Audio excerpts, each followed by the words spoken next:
নমস্কাৰ এই ভিডিঅ'টোৰ জৰিয়তে মই আপোনালোকক আজি দিনটোৰ আঁচনিসমূহৰ ওপৰত ওলাই অহা গুৰুত্বপূৰ্ণ খবৰসমূহৰ বিষয়ে জনাই দিবলৈ চেষ্টা কৰিম। বহুকেইখন আঁচনিৰ ওপৰত নতুনকৈ কেইবাটাও গুৰুত্বপূৰ্ণ খবৰ আপোনালোকৰ বাবে ওলাই আহিছে, যিসমূহ খবৰ আপুনি জনাটো অত্যন্ত প্ৰয়োজনীয়। গতিকে আপুনি এই ভিডিঅ'টোৰ জৰিয়তে সকলোখিনি খবৰ জানিব পাৰিব। তাৰ কাৰণে ভিডিঅ'টো অকণো স্কিপ নকৰি কণ্টিনিউ শেষলৈকে চাই থাকিব।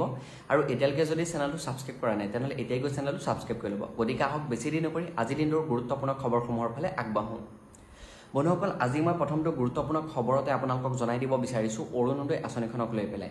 অৰুণোদয় আঁচনিক লৈ পেলাই বৰ্তমান বহুতো ধৰণৰ কুৱেশ্যন আপোনালোকৰ ফালৰ পৰা আহি আছে যে অৰুণোদয় আঁচনিৰ টকা কেতিয়া লাভ কৰিব, বা নতুনসকলে টকা পাবনে নাপায়, বা নতুনসকলে আকৌ আবেদন প্ৰক্ৰিয়া কৰিব পাৰিব নে নোৱাৰে, এনেকুৱা বহুতো ধৰণৰ কুৱেশ্যন আহি আছে।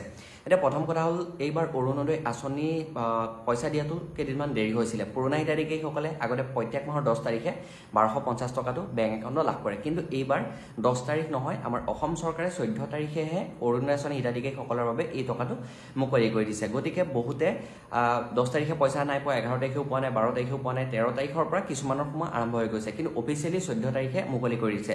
আৰু বৰ্তমান ভিডিঅ' বনাই থকা পৰ্যন্ত বহুতো হিতাধিকাৰীৰ বেংক একাউণ্টত এতিয়াও পইচা সোমাই আছে। গতিকে আপুনি যদি অৰুণোদয় আঁচনি এগৰাকী পুৰণা হিতাধিকাৰী হয় তেনেহ'লে আপোনালোকে বেংক একাউণ্টটো চেক কৰিব, আপোনাৰ বেংক একাউণ্টতো নিশ্চয় পইচা সোমাই গৈছে। যদি আপুনি পুৰণা হিতাধিকাৰী হোৱাৰ পিছতো যদি আপোনাৰ বেংক একাউণ্টত পইচাটো সোমোৱা নাই তেনেহ'লে বন্ধুসকল আপুনি বেংকত যোগাযোগ কৰিব। আপোনাৰ বেংকত হয়তো পইচাটো ফচিও থাকিব পাৰে, তেনেকুৱা ধৰণৰ খেলি মেলি হয়, আগতেও হৈছে, এইবাৰো হয়তো আপোনাৰ লগত হ'ব পাৰে।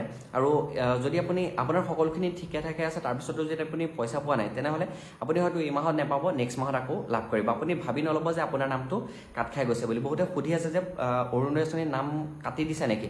নাম এতিয়ালৈকে কটা ৰখা একো কামেই কৰা নাই। অতি সোনকালে ইয়াৰ ওপৰতো কাম আমাৰ অসম চৰকাৰে আৰম্ভ কৰিব। কিন্তু এটা কথা মই আপোনালোকক জনাওঁ, দেখিবলৈ পাইছোঁ যে এখন ৰেচন কাৰ্ডত যদি দুগৰাকী হিতাধিকাৰী পুৰণা হিতাধিকাৰী অৰুণোদয় টকা লাভ কৰি আছে, তাৰে ভিতৰত এগৰাকীহে পইচাসমূহ বৰ্তমান দিয়াও আমি দেখিবলৈ পাইছোঁ। আৰু সেই হিচাপতে আজি কেইমাহমানৰ পৰা তেনেকেই দি আছে, কিন্তু সেই এখন ৰেচন কাৰ্ডত যদি দুগৰাকী নাম আছে, যিগৰাকীয়ে পইচা পোৱা নাই সেইগৰাকীয়ে কণ্টিনিউ পইচা পোৱাই নাই। তেনেকুৱাও যদি আপোনাৰ লগত হৈছে, আপোনাৰ ঘৰটো যদি তেনেধৰণে আছে তেনেহ'লে আপোনালোকে হয়তো আপোনাৰ দুয়োগৰাকীৰ ভিতৰত কোনোবা এগৰাকীৰ বেংক একাউণ্টটো চেক কৰিব, নিশ্চয় পইচা সোমাই গৈছে। আৰু এটা কথা, এতিয়া নতুন হিতাধিকাৰীসকলে পইচা কেতিয়াৰ পৰা লাভ কৰিব। নতুন হিতাধিকাৰীসকলৰ বেংক একাউণ্টত তেতিয়া পইচা নোসোমায়।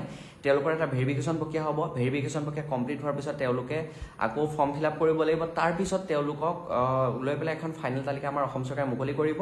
আৰু সেই তালিকাত যাৰ নাম থাকিব সেইসকলে প্ৰথমটো কিস্তিৰ টকা 10 অক্টোবৰ তাৰিখে লাভ কৰিব। আৰু ইতিমধ্যে আমাৰ অসম চৰকাৰেও ইয়াৰ ওপৰত ঘোষণা কৰিছে। গতিকে আপোনালোকে টকা পাইছে নে নাই এই ভিডিঅ'ৰ কমেণ্ট বক্সত কিন্তু এটা কমেণ্ট কৰি জনাই দিবলৈ নাপাহৰিব।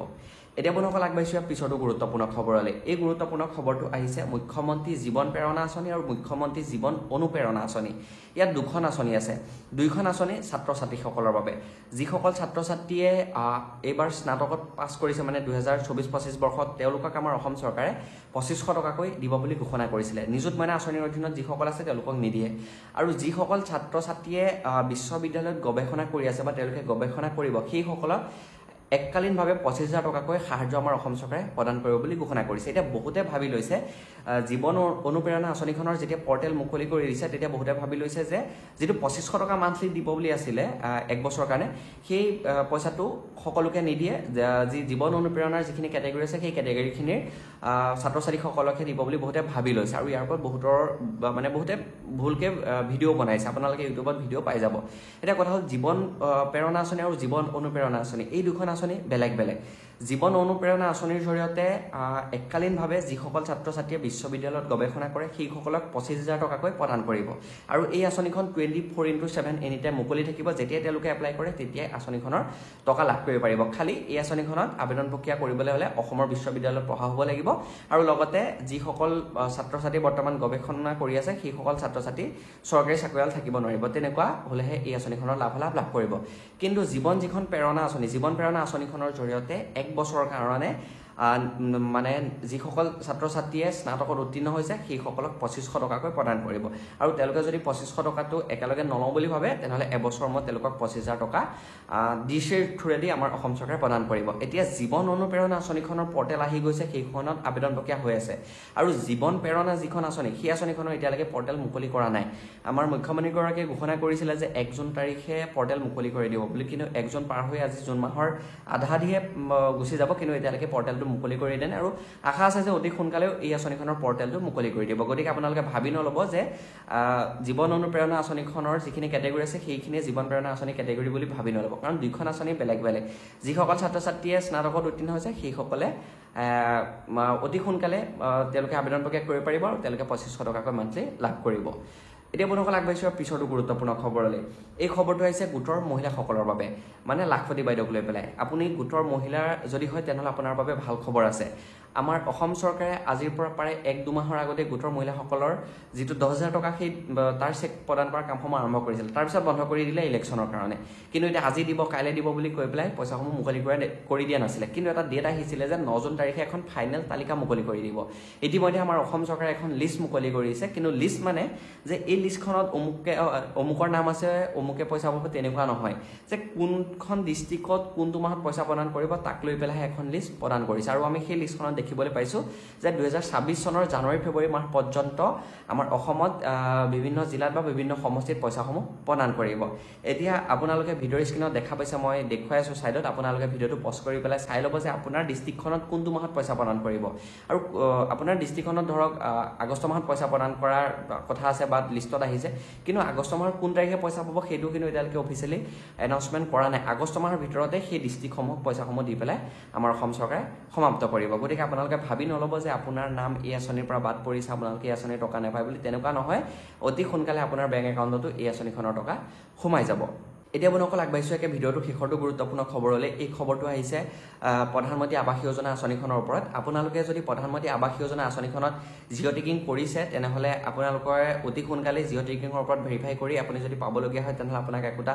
পকী ঘৰ আমাৰ কেন্দ্ৰীয় চৰকাৰে প্ৰদান কৰিব আৰু যদি আপুনি এতিয়ালৈকে জিঅ' টেকিং কৰা নাই তেনেহ'লে প্ৰধানমন্ত্ৰী আৱাস যোজনাৰ যিটো এপ্লিকেশ্যন আছে সেই এপ্লিকেশ্যন ডাউনলোড কৰি ৰেজিষ্ট্ৰেশ্যন কৰি পেলাই আপুনি জিঅ' টেকিঙৰ কামসমূহ আৰম্ভ কৰক বা যিটো ৱেবছাইট আছে সেই ৱেবছাইটত গৈ পেলাই আপুনি নিজেও জিঅ' টেকিঙৰ কামসমূহ কৰিব পাৰে আপোনাৰ ঘৰখনৰ লগত আপুনি ফটো উঠি পেলাই তাত আপলোড কৰিব লাগিব তাৰপিছতে সেইখিনি আপোনাৰ ভেৰিফাই কৰিব ভেৰিফাই কৰি পেলাই আপুনি যদি পাবলগীয়া হয় তেনেহ'লে আপোনাক যিটো ঘৰৰ মূলধন হয় সেই মূলধনটো আপোনাক প্ৰদান কৰিব আৰু বৰ্তমান জিঅ' টেকিঙৰ কামো বৰ্তমানেও চলি আছে বহুতে ইয়াৰ ওপৰতো জানিব বিচাৰি আছে বৰ্তমান চলি আছে আপোনালোকে যদি কৰা নাই জিঅ' টেকিঙৰ কামসমূহ কৰি ল'ব আৰু বৰ্তমান কেন্দ্ৰীয় চৰকাৰৰ ফালৰ পৰা খবৰ আহিছে যে এই জিঅ' টেকিঙৰ কামটো 24/7 এনি টাইম অপেন থাকিব যেতিয়াই মন যায় আপুনি তেতিয়াই জিঅ' টেকিঙৰ কামসমূহ কৰিব পাৰিব আৰু আমাৰ কেন্দ্ৰীয় চৰকাৰে এই কাৰণে এই ব্যৱস্থাটো হাতত লৈছে যাতে মধ্যভোগী আহি পেলাই আপোনাক কোনো ডিষ্টাৰ্ব দিব নোৱাৰে যাতে মধ্যভোগী আপোনাৰ নাম কাটা ৰখা সেইটো যাতে বাছনি কৰিব নোৱাৰে আমি এনেকুৱা দেখিবলৈ পাইছোঁ যে পাবলগীয়া প্ৰকৃতজনে নাপায়